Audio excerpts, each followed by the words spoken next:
Arkansas for the red-white annual spring game.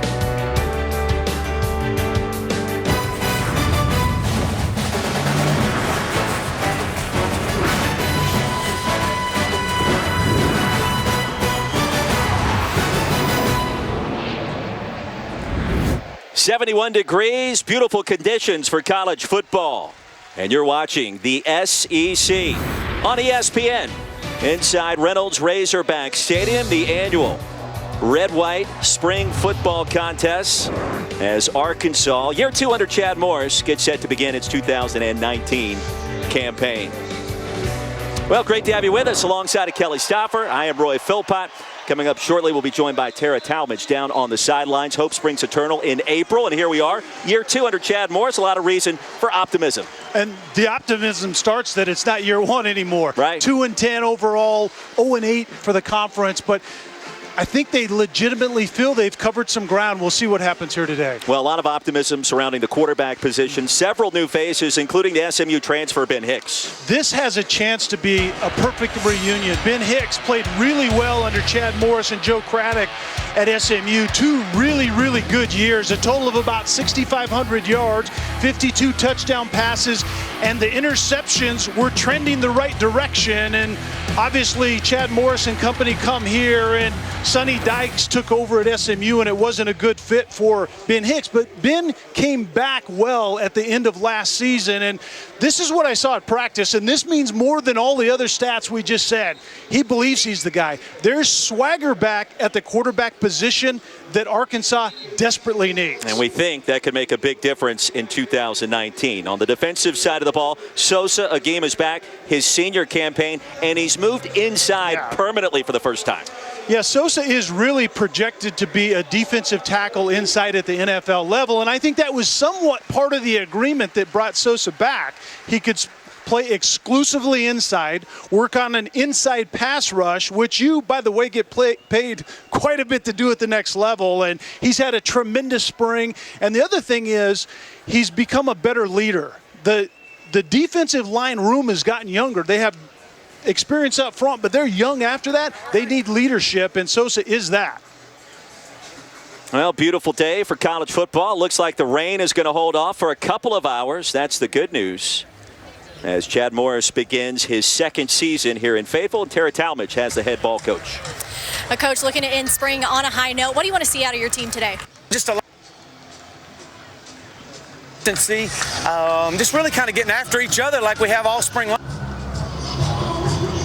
Of it today. Ben Hicks, your new QB, what kind of growth have you seen from him so far? Well, just a great leader.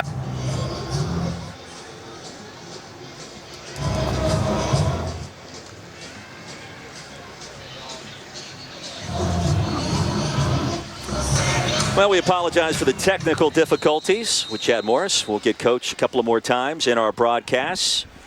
Just about set, ready to go. Not a huge emphasis on special teams today, as you would expect in spring ball. And, of course, you talk to coaches and players.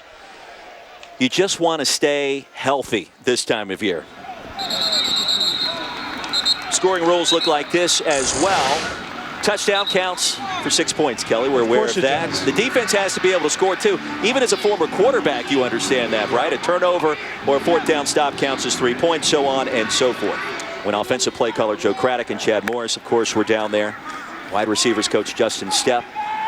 Chase Hayden bottled up on 3rd down and short, his second consecutive carry. We were down in Little Rock for the spring game, but they didn't have a lot of confidence in that room. Everyone was learning a new system, and the skill set, quite frankly, didn't fit a lot of the guys in that quarterback room. Change the culture, and we'll talk more about that. But the other thing is to really focus on the improvement inside the building, as Chad Morris likes to say. And one of those... Kelly Stauffer, Roy Philpott, Tara Talmadge, great to have you with us today. Looks like the rain's going to hold off at least for another hour or so. That's the good news. Year 2 for Chad Morris. And the run around the edge. 3rd down and short for the offense already, trailing 6-0. And without a first down until that carry by the converted cornerback, Jordan Curtis, certainly does bring some intangibles to this team and could be a quality backup long term. We'll see. Off of play action to the tight end. And Blake Kern close to first down yardage. Saw catch one pass. He's a 6'4", 260-pound guy, and then Grayson Gunter is a 6'6" guy, so it's an interesting mix of skill set at that tight end H-back position. And Kelly wants to bring the heat wherever it may be coming from. Your guess is as good as mine. my guess is actually probably better than yours. They're trying to set up the middle screen. And the lineman caught it. Silas Robinson at 6'4", 310 pounds. Big boy has his head on a swivel. He'll be dreaming about that play. You think for picking it up right here, do you? The defense extend the drive will get 3 points instead of the 2 on the 3 and outs. The drive continues. Jordan Curtis has been impressive up the gut. You just heard Ben Hicks, and you saw Ben Hicks kind of orchestrating the quarterback room there on the field, if you will. It's kind of a fractured environment, but Ben Hicks, by all intents and purposes, seems to have handled it really well. Curtis on 3rd and short. Another first down ahead to the 14-yard line. The drive continues after a 6-yard pickup. And the translation is they're going to get after people when they have the advantage, and there's going to be a ton of man-to-man out on the perimeter. And you saw them doing that. The Red-White Spring Game.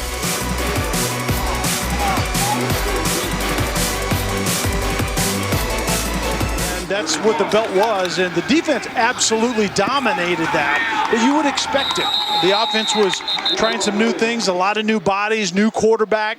Auburn wanted him. Teams from across the Deep South tried to get in there to get him away from Arkansas. Nice grab here by Tyson Morris.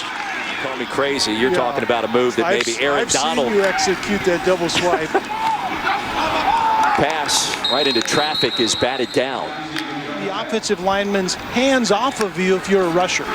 And you want to create separation as quickly as you can. That's the good news. The interesting news is that ranks in the lower 3rd of the total SEC standings. They had a lot of pieces at that point in Clemson, but they didn't have that guy. And Taj Boyd was a nice player, but he wasn't Deshaun Watson. There you saw the burst by Knox, and there he goes towards the end zone. The talented freshman scores the first touchdown of the afternoon from 45 yards out, and that's what number 7 in white brings to the table for the Hawks in 2019. And Trey Knox is obviously a part of the 2019 recruiting class, enrolled early. I think there were 11 or 12 guys that enrolled early to get experience in the spring, but this is what Trey Knox could do. A ball that's on target, on the body, and then the big body receiver at 6'5", almost 220 pounds, can make an explosive play out of it. I don't think there was indisputable video evidence there. Pass across the middle, grabbed by Coylin Jackson as he pushes his way across the 45. That'll move the chains. Yeah, the locker room's a big deal for these players. Newly renovated, just completed. Jones across the middle, batted away at the last second. They could get their Arkansas swag out on the road recruiting, but when they got to the door of the facility, as we see an interception. We've earned that locker room back. Yeah.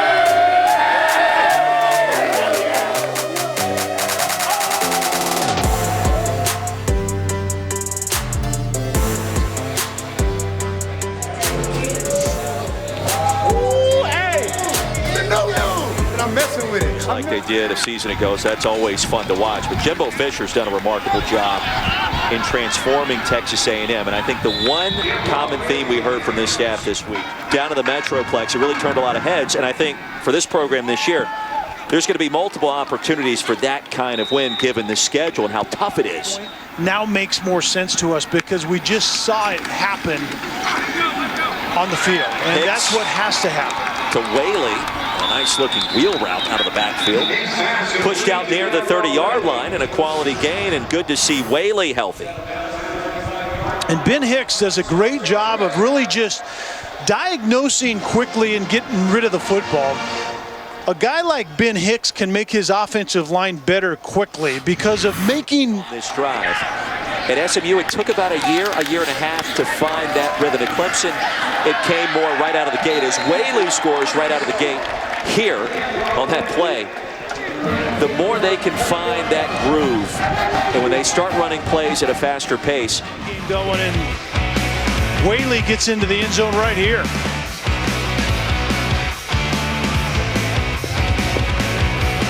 150 years of college football. And contrary to popular belief, Kelly Stopper did not participate. I knew you were going there. In the very first game back in 1869. I would say this too, Kelly, and you know as much about this as anybody. So critical for these quarterbacks to get on the practice field. As Jones lofts a pass, it's caught by Jackson. And that'll move the sticks, but to establish the rhythm. That's what the summer is going to be about, and it's going to be a critical phase in the development of this offense. As you have so many new... It was deemed minor. He should be back in a couple of weeks, so he's going to be good. And Ty Cleary returns at center. They feel very good about what he brings to the table. Here's a pass towards the end zone for the touchdown. Grayson Gunner from 23 yards out, and the offense back on the board one more time. And this is a wheel route off of that type of look. And Grayson Gunter just turns it upfield and nobody is there. And then the late hit by the defensive back. Colton, let's talk a little bit about this. You are one of the MVPs of spring practice, as Joe Craddock, your offensive coordinator, mentioned to us earlier this week. How do you think you improved through spring drills? I think I improved a lot.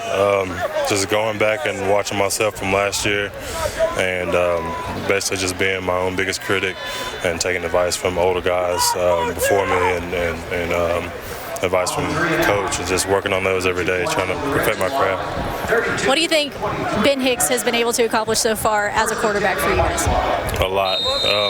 He's a great, brings a lot of energy to practice, brings guys along. He knows the offense like the back of his hand. He gets guys where they're supposed to be. It's kind of impressive for him just being here and be able to do what he does. That O-line has been under a lot of scrutiny over the past couple of years. How do you think they've improved? We're progressing. We're trying to get guys that haven't had much game experience, bring them along, try to get them game experience against experienced defense that we have now, and get them used to the type of tempo, the speed that we're going to be playing with in the fall. What's it like for you guys to go against a guy like Sosa Agim during practices? It's good. Him, Sosa, TJ, Gabe, Jamari, all of them experienced guys. It's going to do nothing but make us better. Thank you so much for your time. Thank you. Kelly, you know what I love about interviewing offensive linemen? They're always better than the quarterback. Is that just me? What does that mean? They're always better at what? They're better at giving you the 4-1-1 on what's happening than all of you quarterback types that just like to give us a bunch of coach speak. That was real intelligence. Let me give you a reason for that. In the red-white spring game here in Fayetteville, Arkansas.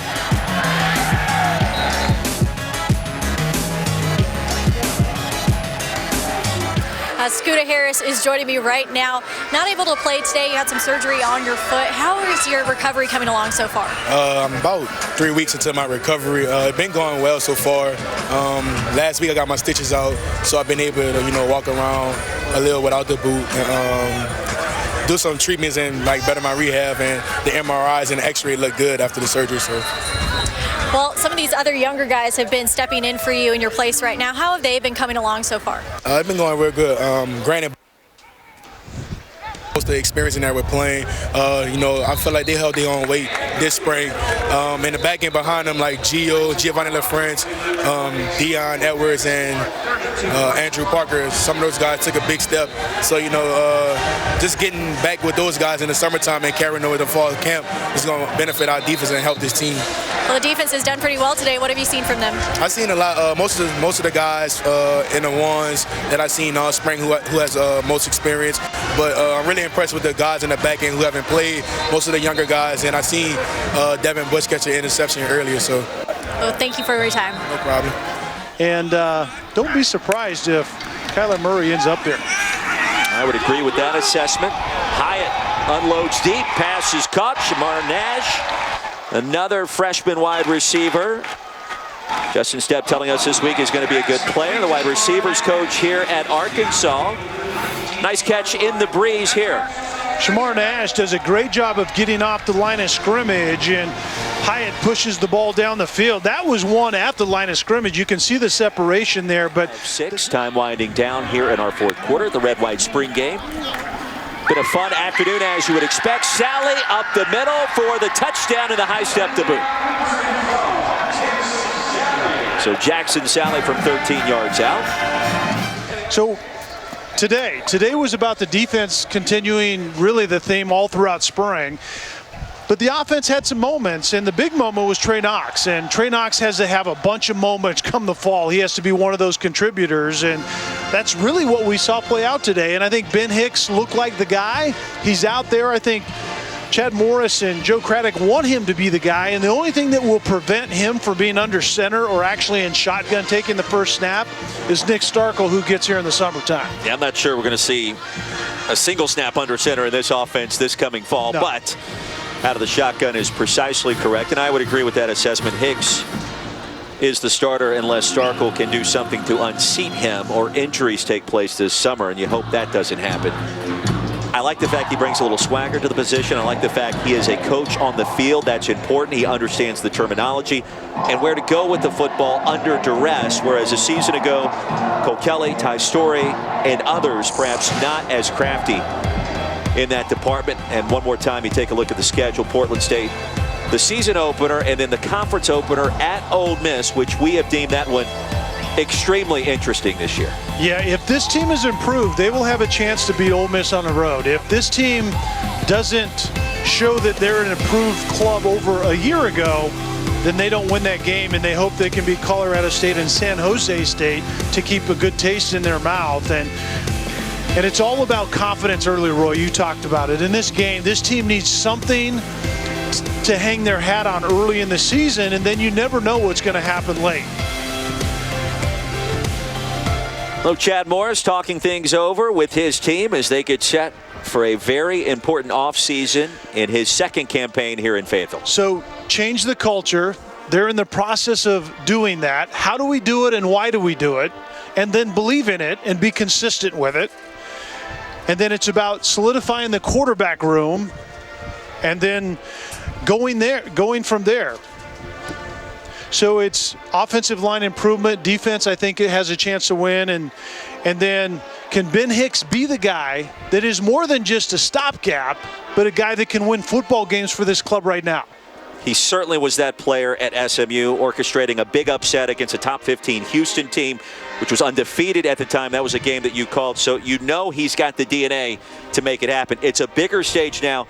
He grew up dreaming of playing in the SEC. He now gets that opportunity on August 31st, and then the next week at Ole Miss for the conference opener. It's going to be a lot of fun to watch to see if he can pull it off. Yeah, and that was certainly the top priority for Chad Morris, and we'll hear his evaluation of today, but I think he has to believe that his quarterback room got better. Well, a great day for college football, if only for a couple of hours. The red-white game has concluded. Don't forget, coming up next, college softball heads your way. LSU against Mississippi State. For Tara Talmadge, Kelly Stoffer, I am Roy Philpott saying so long from the natural state. An entertaining red-white spring game in the books here in Fayetteville, Arkansas. Chad Morris will be entering his second season as the head football coach at the University of Arkansas following a legendary and highly successful high school coaching career and various stops on the collegiate trail, including at SMU. He earned Coach of the Year honors in Texas 11 times and won 3 state championships. He and his wife, Paula, have 2 children. Mackenzie, who is attending graduate school at the university and works with him in the football program. Under NCAA rules, I'll tell you that I am permitted to acknowledge he has a son named Chandler, if you know anything about Chandler.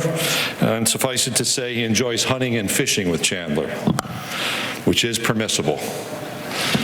He and Paula have support the Tempo Foundation, a foundation that they've initiated, and I asked, is that an indication of offensive tempo? And he said, everything we do. And they're hosting an event for women in Northwest Arkansas, but they support through that foundation multiple charities in the Northwest Arkansas area. University of Arkansas head football coach Chad Morris.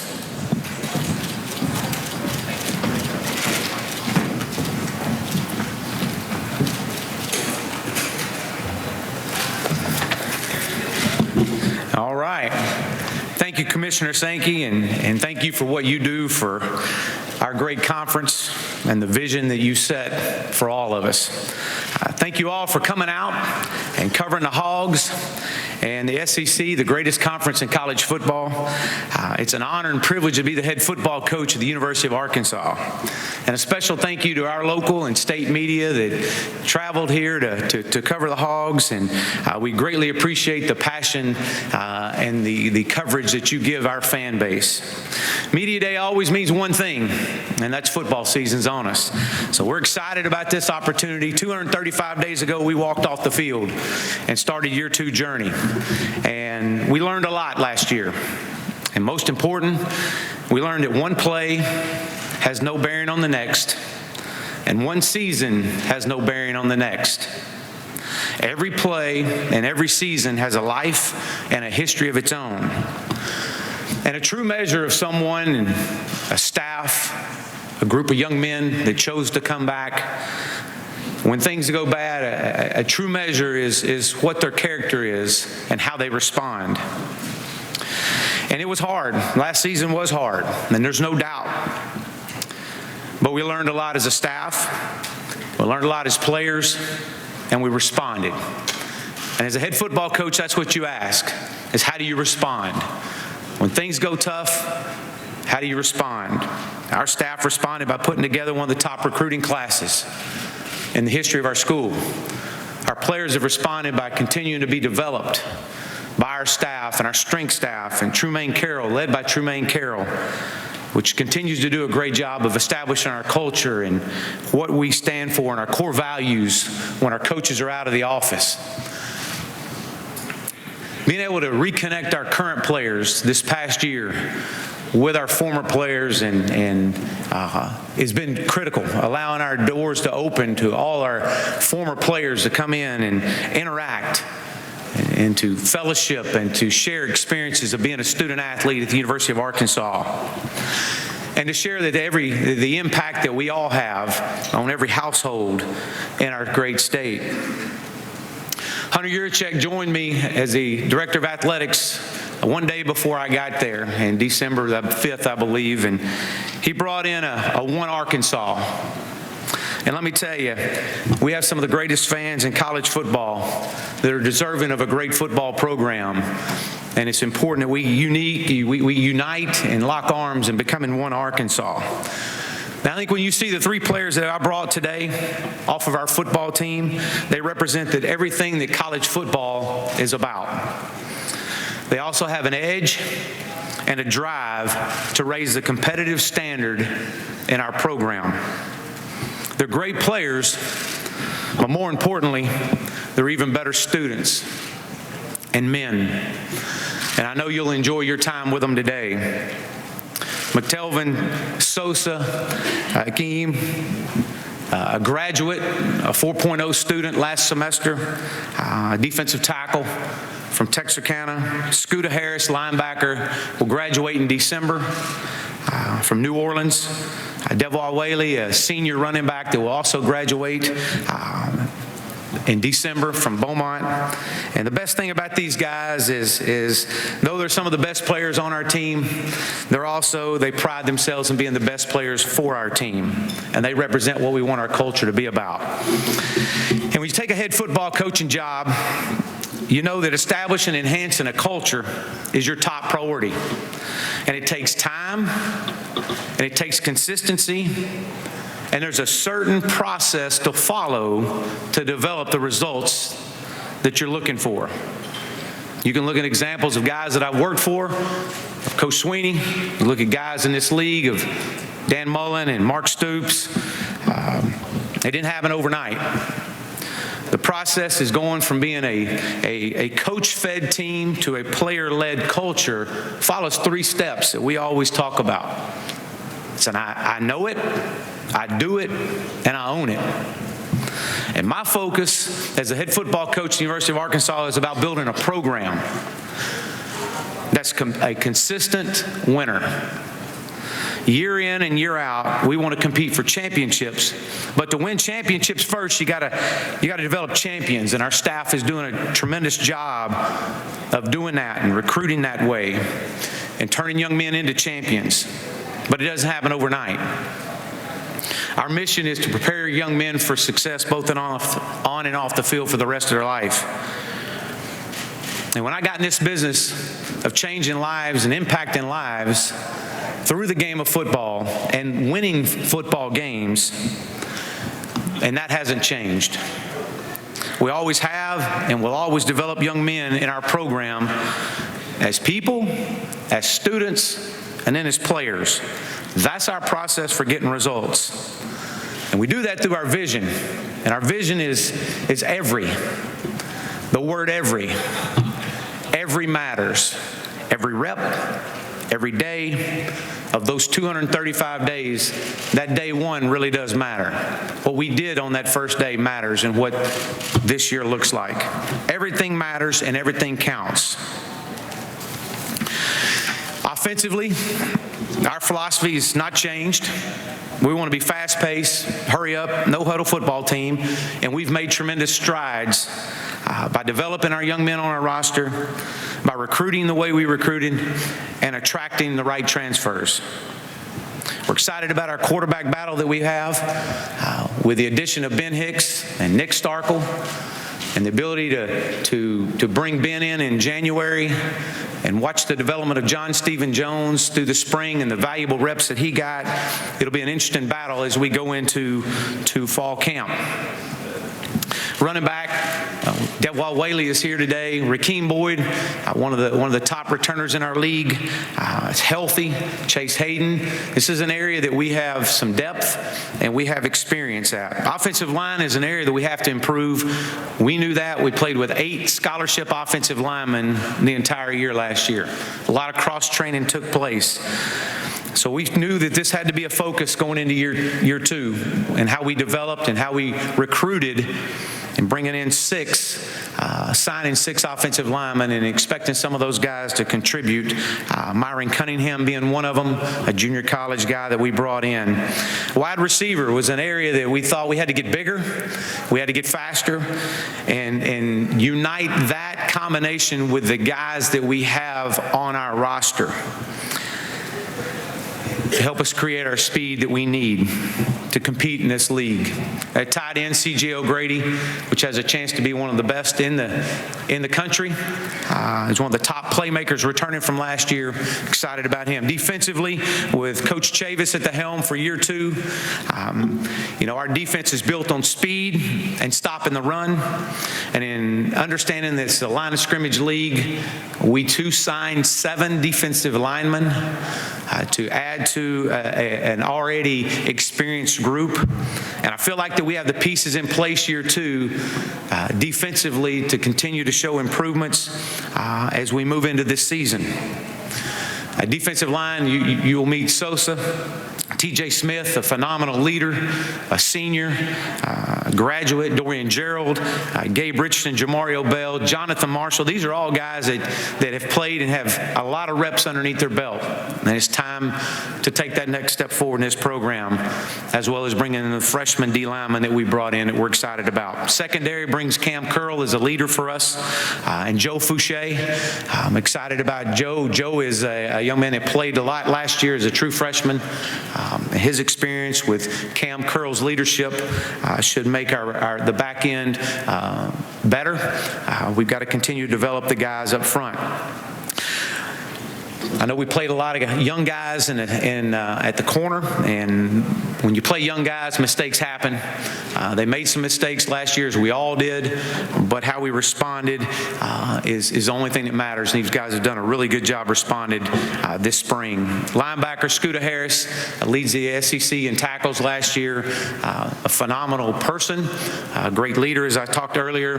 Bumper Poole might be one of the greatest names in all of college football. Joins us, played as a true freshman last year, expecting great things out of him and demanding. I know Coach Chavis, which coaches the linebackers, demands those guys play at a very, very high level. Hayden Henry, Grant Morgan, these are experienced players that are returning. Special teams, promoted Barry Lunny to our special teams coordinator. We understand the importance that this unit has on the outcome of games, and we also understand that this unit has to show improvement in year 2. We bring Connor Limpert, our kicker, back, which was a weapon for us last year. Punting was a weakness, and because of that, we went out and brought in an experienced punter, a veteran that'll add value and add competition in that room. So I'm excited to watch the competition as we go into fall camp. I've been in this position before. I've stood in the same area of record, of building a program. Year one at Arkansas was similar to when we got to Clemson, and coming off the season that they had came off of and watching the values and the vision that was set in place and in movement and the challenges that you had to go through in changing a culture. Year one at SMU, and in all three stops, there was success happening inside the walls of the football building. And while only us as coaches and players could see that success happening through the defining of the culture, it was happening. And we know this, that in year two, as we move forward, that the successes that were happening in year one will show up on Saturdays. And it wasn't fun. There wasn't a lot of fun when you go through tough times like that. But we know that building a program, there's a process that you have to go through. It's not fun. It's not always easy, but it's always necessary. And with investments that our players and our staff have made on and off the field this offseason, I'm confident that our fans, which deserve a great football program, will see success on Saturdays begin to show up. And as I mentioned, I'm honored and privileged to be the head football coach at the University of Arkansas. And with that, I'll open up for questions. Thank you, Coach Morris. If you have a question, please raise your hand. Again, we ask you to stand, give your name and affiliation. Amanda, Jordan, and Sarah will get to you. And so we'll go ahead, start over here on our right, Coach, alongside the aisle with Trey. Hey, Coach, Trey Biddy with hogsports.com, 24/7 Sports. I was curious about recruiting and the last recruiting class and moving on into this one. How have things gone? And staring in the face of that 2-10 record, how difficult has that been to overcome? Well, I think when you look at the way we recruited during the 2-10 season, you know, the passion level that our fans have, the passion level to have a player want to come be a part and be able to play and play quickly helped us in that recruiting of that first year. There's no getting around it. Going into year two, as you look back where we were about this time last year, we were very similar in where we were in recruiting.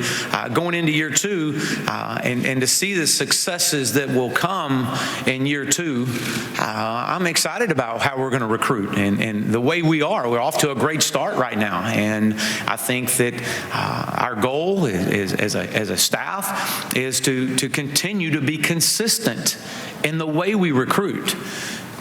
Again, building a program is about being consistent. Let's be a consistent winner, consistently competitive every week of every phase of your program. And so I think going into year two, we're in really good shape of where we're at, and we got to continue to recruit. It's like shaving. If you don't do it every day, you look like a bum. And so you got to recruit, and it's every day. And our staff hears it from me every day. Coach, we'll go to the center section alongside the left aisle. Coach Drew DeArmond, WZZN Radio, Huntsville, Alabama. Talk about your offensive coordinator, quarterback coach Joe Craddock. He's a native of this community, went to Briarwood Christian, and how crucial he's going to be in the development, helping Ben Hicks and Nick Starkle. Well, Joe is been with me now going on 8 years. He and I think a lot alike. Joe and I have a great working relationship. I'm heavily involved. I'm more involved now than I've ever been, and Joe knows that. I've developed some pretty good quarterbacks along the way too. He's been underneath me as we've recruited and developed those guys. So I anticipate that with he and I working together and to take Ben Hicks, which had played for us for 3 years, and now adding Nick Starkle and John Stephen Jones and KJ Jefferson. I'm excited about what he and I both can do with those quarterbacks. And we'll go over here to the left, Coach, in the second row. Tom? Yep. Hey, Chad. Tom Murphy, Arkansas Democrat Gazette. Got two things.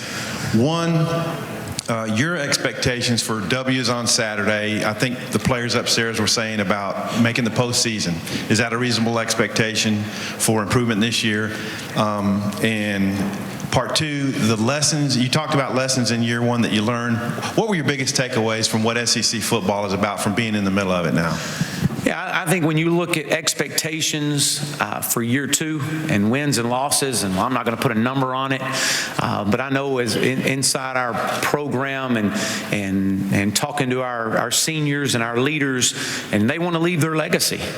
And getting this program into the postseason is definitely a goal of ours. And it's something that we have talked about, and we started talking about it 235 days ago. But it was going to take a lot. How far do you really want to go with this? And so I definitely believe that, I'm asking for our football program and our staff to be consistent and to be the best they can be each and every day. And the other part was lessons year one. Yeah, I think the biggest lesson from a head coach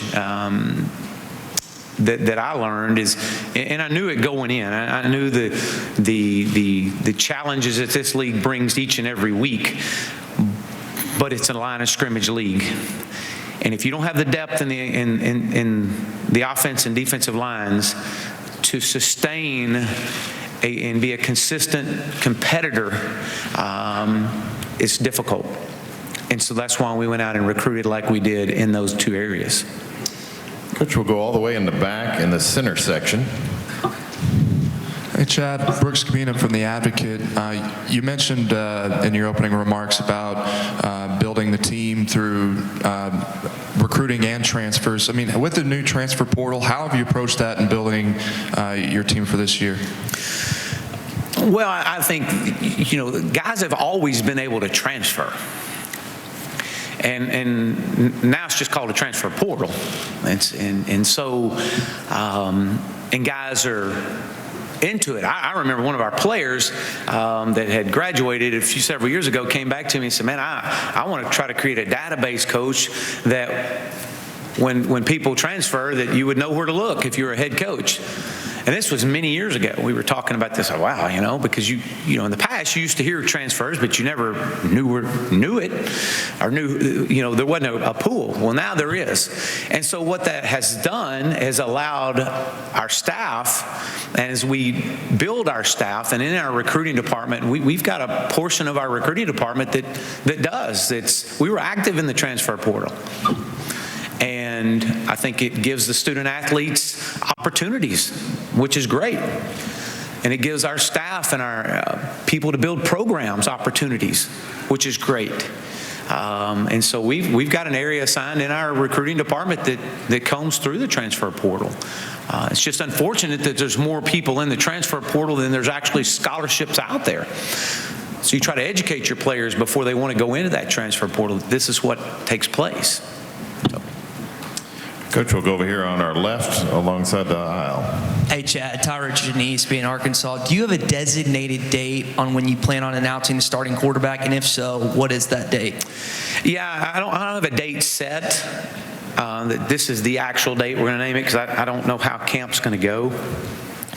I know we'll run somebody out there on that first game. I do know that. I don't want that to be, I would like for it not to be just, that's the first time everybody knows it, but we'll see. The sooner the better, because I want our team to rally around that guy and who that guy is going to be. But I also know that, it's going to have to work itself out. And they've had a tremendous summer.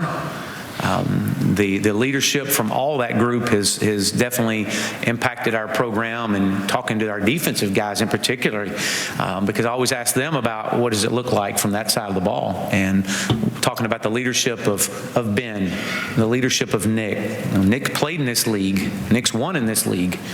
And he understands what this league is about. So we got a great battle going. And we're going to go in the center section about halfway back. Hey, Coach, Travis Brown of the Bryan College Station Eagle. With how much quarterbacks are moving around now, what is the background into the recruitment of both Ben and Nick, and how were y'all able to land two guys that were starters? Yeah, Ben played for us for 3 years. I recruited him out of high school. I had a great relationship with him and his family. And watching his development from a freshman all the way up, and even watching him last year after we left, a guy that's fiercely as much of a competitor as I've ever been around, and to watch him compete, and watch him grow has been very impressive. He knows the offense. He's been a quarterback of a football team that went 2-10. So he stood in that team room. He stood in front of teammates before, and he's also dug a team out of being in that position before. So he understands. He's got that experience, and he understands what our culture is about and staying consistent. And I think that he's done a great job of taking the young guys in that room from the day he got here in January. He took the young guys. He took John Stephen Jones and Jack Lindsay and those guys, and they, at the time, Connor Nolan, and took them under his wing and said, this is what we're doing, and this is how it needs to be ran.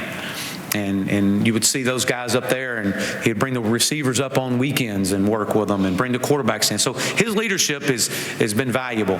Adding Nick Starkel, a guy that's very experienced, that's a fierce competitor. I've known Nick since he was in high school. I recruited him. And to watch the way the ball jumps out of his hand and how electric and how hot that ball comes out, and his decision making, how he can progress and see the field, and his accuracy is what impressed me as I watched him. And had it not been for an injury to him a year or so ago, 2 seasons ago, the outcome for him and his season might have been totally different. So we're excited about having him, and to know that he has 2 years with us. So I believe that I think one of the things talking to Nick is he saw an opportunity to come in and to play in a league he's very familiar with, and his confidence level is extremely high. Coach, we'll go back down here to Trey on the right side. Trey Biddy, hogsports.com, 24/7 Sports. Coach, what went into deciding on the McFadden era uniforms? How did that come about? How often do you plan on wearing those this uniform as an alternate uniform? And also, is this a look for the future? Do you plan to bring the white ones in next year? It's a great look, isn't it? I mean, man, goodness, if you just follow the way that Twitter blew up when we announced those, it was unbelievable. When I first got, I guess I was at Arkansas maybe a week or 2 weeks, and I got with our equipment group, and I asked, how can we get back to that uniform? It's to me, that was a traditional look, but the way the process happens is you have to order things a year and a half out. And so to be able to unveil those uniforms this year and to wear the red over the white, we're going to wear them every opportunity we can get. And as we move forward in our program, as long as I'm a part of it, that's the look that I want to have. Coach, we'll go over here to the left, second row. Bob. He's always right there. Hey, Chad, Bob Holt, Arkansas Democrat Gazette. You guys could be one of 5 SEC teams that could have a graduate transfer starting at quarterback. It's a little different dynamic than other positions because you can only play one. Did you see that trend continuing to grow? And how good is it when you're trying to build your program up to have those options of getting guys who have started previously? Well, I do not think the trend's going to go away. I think that that's something that's here to stay, and especially at the quarterback position. And you couldn't blame guys who want to play. Quarterbacks, when you recruit a quarterback, it's different than recruiting someone else. These guys want to play, and they want to be the man. They want to impact the game. And when they see that, look, it may not happen at the place that they're at, they have that option, and that's great for our student athletes. And so I don't think that's going to go away, and I know it's not going to go away at that position.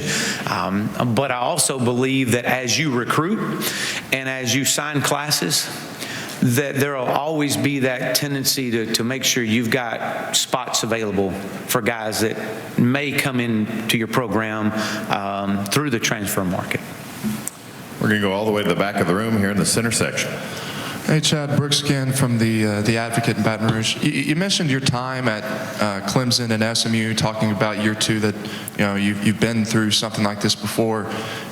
When you're building a program, you mentioned going with the players, but is there a point where you have kind of that inward look at yourself and kind of have to think to yourself, previous experiences help you get to year two?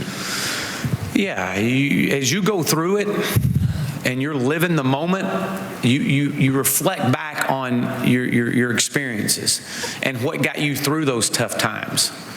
And one, being confident, knowing who you are, and knowing that to remain consistent and be consistent in your message and don't waver, because you want to build something to last. And so, yes, a lot went into reflecting back and saying, okay, this is the way we handle these situations. This is what got us out of building that program the first time we went through it, or the second time we went through it. And so those reflecting on past experiences, there's no question. And as I've shared, I've been in this spot before, and I'm confident that I understand what it looks like getting out of it, because I've done it. And we've done it. We've got a lot of members of our staff that have been in this spot. Coach will go over here on the left alongside the wall. Hey, Chad. Dave Matter with the St. Louis Post-Dispatch. Your Missouri game at the end of the regular season is going to stay on that Friday after Thanksgiving, but also moving to Little Rock in the years that you guys host. What were your thoughts on just relocating that game off campus?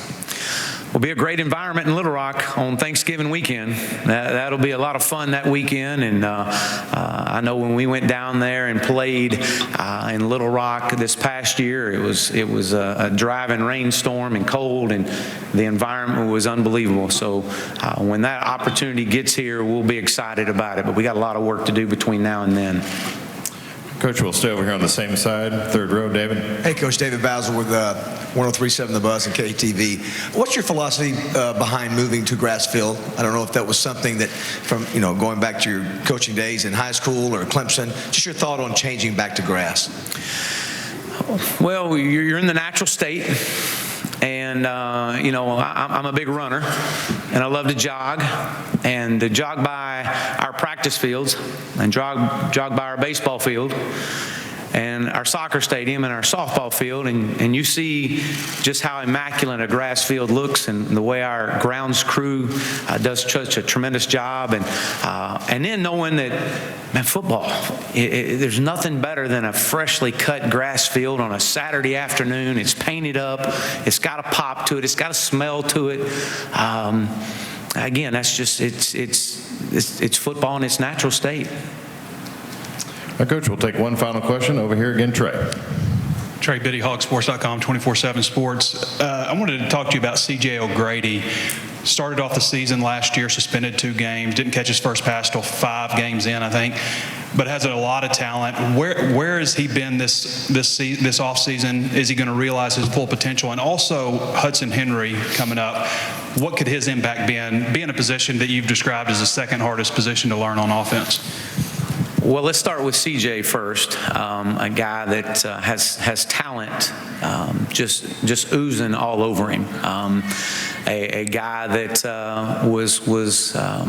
went through some challenging times last year with the new staff, with the expectations, with the standards that we were setting, and to be that teammate that we want.